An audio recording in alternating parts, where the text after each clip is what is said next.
And what does Cain do with this information? Is he receptive to it? Does he see the error of his ways? No, he doesn't. The next thing we see him doing is talking to Abel about it, his guidance, the guidance that he got from God.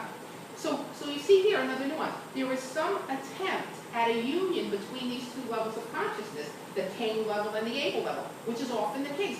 We might have a glimmer sometimes. We're in the middle of it. Doesn't matter what it is. And we may have a glimmer of what the divine is leading us to do. But maybe it is the case for us that we're not ready or able just yet to bring it all the way home. And what does he do with that? What's the next thing we see in the story? He rises up. He tried to talk to Cain. He tried to bring the fusion of those two units, but he rises up and he kills him. He kills him in the field. That's what we learn. And what does this killing represent to us metaphysically? This is a total eclipsing of those parts of us that wish to evolve spiritually, by those parts of us that are rooted in materialism and for whatever reason are stuck. This is a very human story, couched in very strong language and very harsh imagery, but it's very human. And we're called here today to tease that out, to see how we can use it for ourselves. And what happens next is God asks him, "Where's your brother?" And he answers in keeping with his level of consciousness. He says, "I don't know. Lie." Right? Lie. Am I my brother's keeper? Hey, it's not my day to look after him, God. And clearly, he believes this on some level, that he and his brother are two separate people responsible for themselves. Materially speaking, I'm with them. They are. One of the higher levels of consciousness, however, is becoming less and less focused on the material and more concerned with the spiritual. One who reaches the level of Christ consciousness, which is what we all aspire to, or many of us in New Thought do, believes that we are all connected. And therefore, I would have to be my brother's keeper when I look through it through those lenses, right?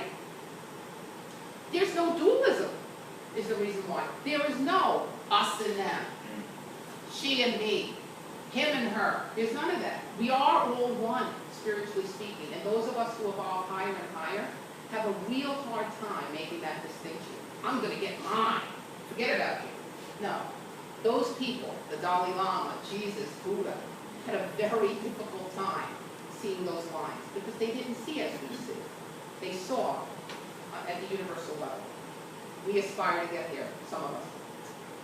But more than this, he does not cop to what he's done with this second now opportunity that God is giving to him here to sow different seeds into his future manifestation. All is not lost. So he gets now his second lesson from God about cause and effect.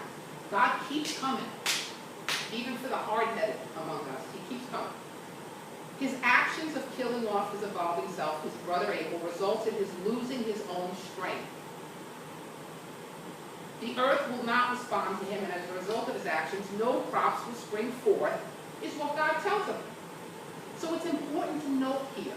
This is where people get wrapped around the axle. And some people say, oh, I like the New Testament, because in the Old Testament, God was a wrathful God. He was a mean God. He was a punishing God. Not so. Let's look deeper. God is not punishing Cain. God is not punishing Cain.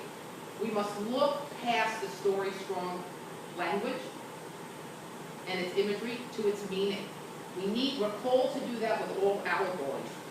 God does not punish because it's inconsistent with God's nature. If we believe in a loving God, and it all depends on your definition, I do, I believe in a loving God, then I cannot also have a punishing God. And I believe in one God. I believe in the omnipresent God. So therefore, God is not a punishing God. Cain's actions are manifesting in accordance with divine law. That's what we see here. Cain sowed his seeds of anger and rage, and law responded accordingly. Anybody work in the technical field here, or a quasi-technical field? Yeah. We call that, in the technical field, FAD. FAD. Functions as designed. You reap what you sow. He sowed seeds of anger. The law is responding. There's nothing unkind about it. There's nothing cruel about it. And guess what? If you don't like what you got, that message. You get it? For the whole story, he keeps getting that message. He does not believe, and this is key to the whole treatment. He does not believe he can overcome. He does not believe. I'm reading a book right now called The Biology of Belief. More important than what we eat, more important than the pills, more important than the surgeries, more important than anything to affect change at the cellular level in our body is our belief. We can see this mindset as a truly despairing mindset. Depressed, hopeless, helpless. That's where this guy is at. He also then says, from thy face I shall be hid. For each of us, our face is our very identity. Our face is our identity. If we are hiding from God's face, we don't want to be known by him.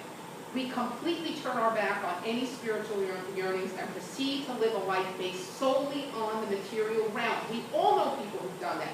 We've done that. I've done that in my past. Make enough money, have enough food, have shelter, that's it. Who cares about things of the spirit? Who cares? Things are good enough. It's usually when things get hard that we go running back to the spirit. God keeps going towards him. God keeps loving this guy. Therefore, whoever slayeth Cain, vengeance shall be taken on him sevenfold. That's verse 15. God takes yet another opportunity to teach Cain. I will continue to be God. I will continue to do my job. Divine law is operative and will continue to preserve life. You will be protected. No more killing, Abel. This is a story that is to enable us to understand the higher and ultimate purpose of human life. That we are in this incarnation for one reason and one reason only. To learn to be taught to evolve spiritually towards Christ consciousness.